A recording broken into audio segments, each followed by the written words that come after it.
नमस्कार, मैं हूं अंजलि और आप देख रहे हैं डीबीएस टीवी। तो चलिए शुरुआत करते हैं आज की प्रमुख खबर। क्या करना चाहिए वैसा ही मुसलमान को मालूम कि मस्जिद में कैसा होना है, दरगाह में कैसा होना है। आप बताओ, यहां पे ठहरे और इस मजमे में मौजूद मेरे हिंदू भाइयों से भी मैं पूछूंगा, आपके मजहब के बारे में, या मीडिया में भी हिंदू भाई होंगे, उनसे कहूंगा आपके हिंदू मजहब के बारे में आप बेहतर जानेंगे या मुसलमान बेहतर जानेगा। एक हिंदू मजहब के पूजा किस तरीके से हो, एक पुजारी बेहतर जानेगा या एक मुसलमान जानेगा। मगर आप देखो किस तरीके से आज हरासा व परेशान किया जा रहा है। क्या है, किधर है, आप को गौर और फिक्र करनी चाहिए। अब मैं आया, जैसे आते ही पुलिस वालों ने मुझे एक नोटिस दे दी, कहा कि अकबर साहब आप इस पे दस्तखत कर दें। चलिए मैं कर देता हूं कि आप शहर की पुरअमन फिजा को नहीं बिगाड़ेंगे। क्या अब तक मैंने कोई ऐसी बात कही जिससे कि शहर का अमन मुतासिर हो? ठीक है, दे दिए, ले लिया। ये कानून के मुहाफिजीन हैं, मैं कानून बनाने वाला हूं। तो कानून का एहतराम करना मेरी जिम्मेदारी, कानून का इतलाक करना इनकी जिम्मेदारी। इन्होंने इनकी जिम्मेदारी निभाई, मैं अपनी जिम्मेदारी निभा रहा हूं। लेकिन मैं ठहर कर सवाल तो कर सकता हूं ना। रसूलुल्लाह सल्लल्लाहु अलैहि वसल्लम की शान में एक शख्स ने मुसलसिल गुस्ताखी की, मुसलसिल हमारे दिलों को ठेस पहुंचाई, हमारे आका के का गुस्ताखियों का सिलसिला जारी रखा, और उस शख्स पर आज तक भी उस शख्स की ना गिरफ्तारी हुई, ना वो जेल में गया, ना उसको पुलिस पकड़ी। मगर मैं मुसलमान मालेगांव को आया तो नोटिस मिल गई। क्या ये इंसाफ है? क्या ये इंसाफ है? अरे इंसाफ का तकाजा है कि हर वो शख्स जो मजहबी मुनाफरत फैलाता है और हिंदू मुसलमान के बीच में तफरीका डालता है, उनको बांटता है, उनको लड़ाता है, हुकूमत को और पुलिस को चाहिए कि ऐसे लोगों को गिरफ्तार करे और जेल में डाल दे, ताकि हिंदू और मुसलमानों के बीच में कोई दीवार ना पैदा हो।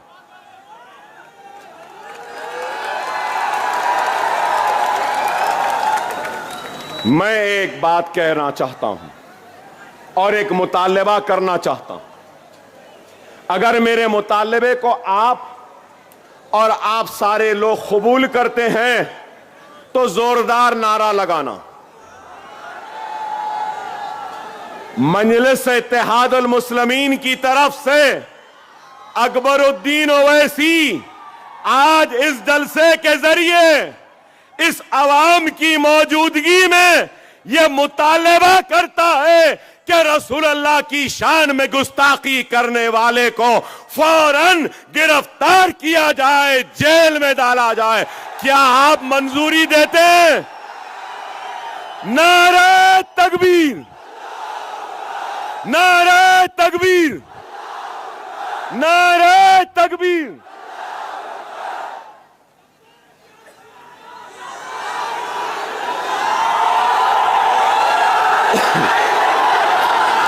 हमें यकीन है कि मुल्क का कानून जरूर रसूलुल्लाह की शान में गुस्ताखी करने वाले को पकड़ेगा। मुझे यकीन है कि जिस तरीके से ये सच्चे बहादुर जवां मर्द पुलिस वालों ने जो मुझे नोटिस दी है, यही सच्चे जवां मर्द ईमानदार पुलिस ऑफिसर अपनी ड्यूटी करेंगे और वो गुस्ताख को भी पकड़ कर लाएंगे, मुझे यकीन है। अब वक्त बताएगा, वक्त फैसला करेगा। हम जानते हैं। और फिर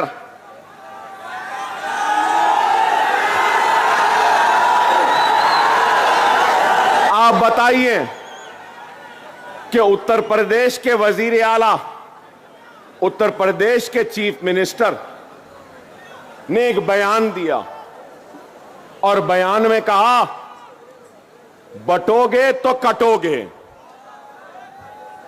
यहां मीडिया वाले बैठे हैं, मैं मीडिया वालों से एक छोटा सा मशवरा दूंगा आपको। जरा योगी साहब से पूछिए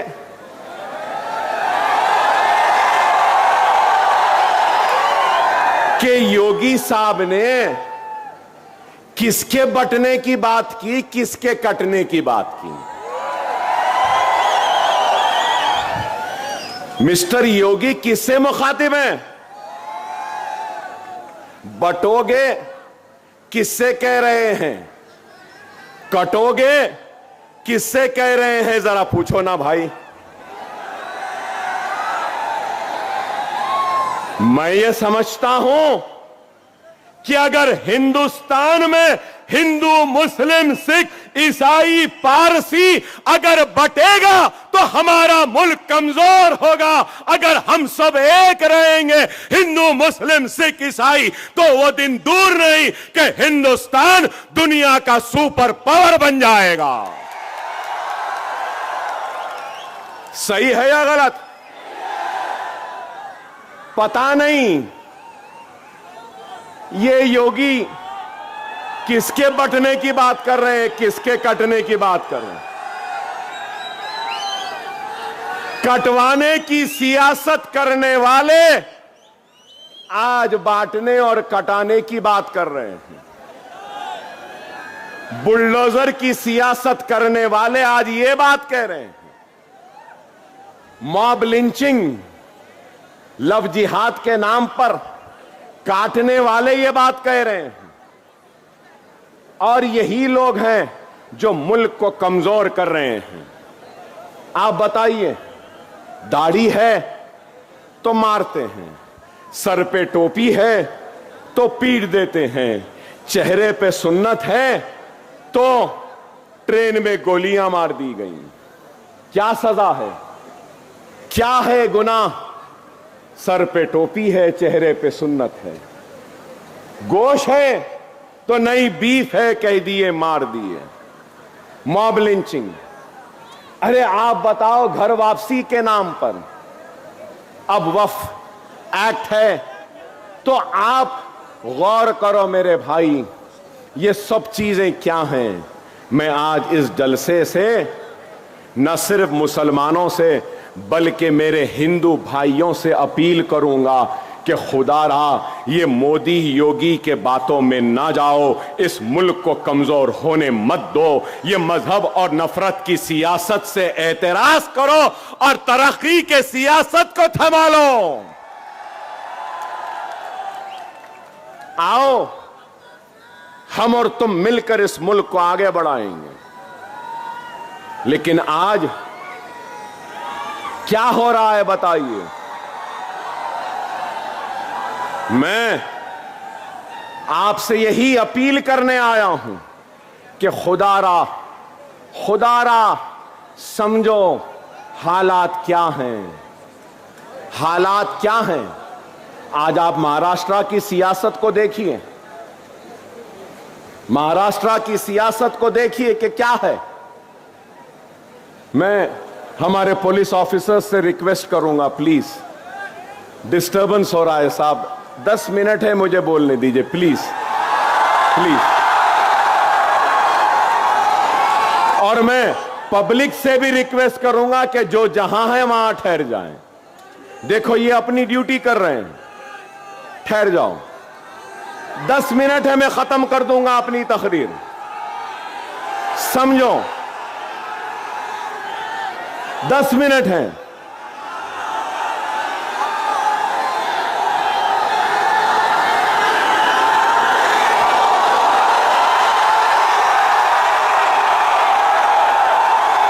मैं समझ गया आप क्या बोल रहे हैं, मैं समझ गया आप क्या कह रहे हैं। इंशाअल्लाह फिर आऊंगा और फिर उस पर भी बात करूंगा। मगर मैं आपसे यह बात कहना चाह रहा था कि आप देखिए कि कितनी पार्टियां हैं। आज से 5 वर्ष पहले बीजेपी थी, शिवसेना थे, दोनों मिलकर इलेक्शन लड़े। कांग्रेस थी, एनसीपी थी, समाजवादी भी थी, मजलिस भी थी। और आज एनसीपी के 2, शिवसेना के 2, और उसके बाद में कांग्रेस भी है, उसके बाद सब हैं। इलेक्शन से पहले मिस्टर मोदी और मिस्टर उद्धव ठाकरे मिलकर इलेक्शन लड़े ना। इलेक्शन के बाद मिस्टर ठाकरे अलग हो गए, मिस्टर मोदी अलग हो गए, और मिस्टर ठाकरे मिस्टर पवार से मिल लिए, और मिस्टर ठाकरे उसके बाद में फिर मिस्टर राहुल गांधी से भी मिल लिए ना। एक सियासी जमात आती है तो उसकी एक आइडियोलॉजी होती है, एक उसकी सोच होती है, फिक्र होती है। ठीक है, मैं आइडियोलॉजी से इत्तेफाक नहीं करता। किसी की हिंदुत्व की आइडियोलॉजी, किसी की सोशलिज्म की आइडियोलॉजी, किसी की सेकुलरिज्म की आइडियोलॉजी, किसी की कैपिटलिज्म की आइडियोलॉजी। क्या इस बात से कोई इनकार कर सकते हैं कि बाल ठाकरे, उद्धव ठाकरे और शिवसेना की आइडियोलॉजी हिंदुत्व की है या नहीं? मीडिया वालों से भी पूछूंगा, है ना? ठीक है भाई, वो उनकी आइडियोलॉजी है। कांग्रेस की आइडियोलॉजी क्या? सेक्युलरिज्म बोलते हैं, अंदर से तो कुछ और उनकी आइडियोलॉजी है। तो अब सवाल यह है कि हिंदुत्व आइडियोलॉजी आज सेक्युलर आइडियोलॉजी के साथ है। तो उद्धव ठाकरे ने राहुल, प्रियंका, सोनिया गांधी और मल्लिकार्जुन खड़गे और पूरे कांग्रेसियों को क्या हिंदुत्व की आइडियोलॉजी का सबक पढ़ाने में कामयाब हो गए, और गांधीयों ने हिंदुत्व की आइडियोलॉजी को कबूल कर लिया कि उद्धव ठाकरे से हाथ मिला लिया? जवाब है? कोई जवाब है? नहीं है। मिस्टर मोदी हिंदुत्व के चैंपियन, मिस्टर योगी हिंदुत्व, खैर उनकी आइडियोलॉजी है, उनकी आइडियोलॉजी है, मुबारक उनको। और मिस्टर मोदी ने क्या कहा? ना खाऊंगा ना खाने दूंगा, 15 लाख वापस लाऊंगा, करप्शन का खात्मा करूंगा, डिमोनेटाइजेशन। अरे वाह, क्या बातें थे मिस्टर मोदी के कि अजीत पवार शरद पवार को छोड़ दिए और करप्शन से ये मिस्टर मोदी योगी हाथ मिला लिए। गई। अब आप देखो क्या है। और फिर गारंटीज का वक्त आ गया। कोई 5 गारंटी, कोई 6 गारंटी। कांग्रेस शायद आज ऐलान करने वाली थी उनका मैनिफेस्टो। हमारे रियासत में भी कई गारंटीज दिए हैं। ऐसी गारंटी है कि बोलते ना, वो नाना की दुकान पे मामू की फातिहा, वैसा हिसाब है। ये दे देंगे, वो दे देंगे, ये दे देंगे। बहरहाल वो गारंटियां पूरे नहीं हुए। अब ये गारंटी कौन लेगा इलेक्शन के बाद? क्या पवार ठाकरे के साथ रहेंगे या शिंदे के साथ जाएंगे? ये गारंटी कौन लेगा? क्या शिंदे पवार के साथ रहेंगे या फिर गांधीयों के साथ चले जाएंगे? गांधी क्या गारंटी लेंगे कि वो बीजेपी के साथ नहीं जाएंगे?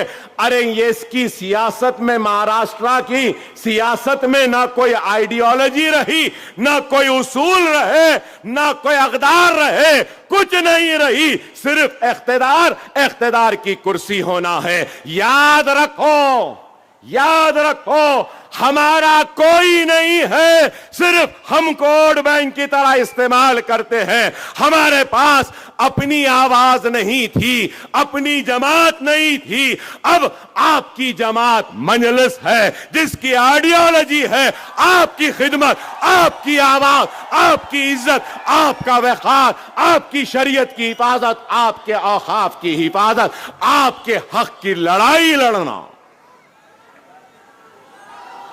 खुदारा मेरी बात को समझो, मेरी बात को समझो। महाराष्ट्र सियासी मेस में है, मेस कहूंगा, पॉलिटिकल मेस है। यह सुनहरी वक्त है। यहां पे कई किसान होंगे, यहां पे कई किसान होंगे। एक वक्त बीज बोने का होता, दूसरा वक्त फसल को तैयार करने का होता, तीसरा वक्त फसल तैयार होती है, चौथा वक्त फसल को काटने का होता है। याद रखो मेरे प्यारे भाइयों, ये फसल बोने का वक्त नहीं है, फसल काटने का वक्त है। समझो मेरी इस बात को। अगर मजलिस के 5 या 7 एमएलए आ गए ना 16 में से, तो मेरी इस पेशन गोई को याद रख लो, तुम्हारी और हमारी के मर्जी के बगैर कोई तख्त पे नहीं बैठ सकता। हम बादशाह गर होंगे, और जब हम बोलेंगे कि क्या दे रहे बच्चों को स्कॉलरशिप दो, यहां पे पावरलूम को मजबूत करो। अपैरल पार्क अमरावती में आया, अपैरल पार्क को मालेगांव में लेकर आओ, हम कहेंगे। यहां की सनत को उजड़ने से बचाओ, यहां के बच्चों के मुस्तकबिल के लिए लड़ेंगे, और हम कहेंगे हमको ये होना, ये होना, ये होना, ये होना। जो हमको देगा हम कहेंगे बैठ जा, हमारे सदक़े, हमारे जूतियों के तुफैल में बैठ जा। हमारा वो मौक़िफ़ है। खुदारा समझो, अव्वलीन हमारी जिम्मेदारी क्या है? सबसे पहली जिम्मेदारी है बीजेपी शिंदे अजीत पवार को शिकस्त देना।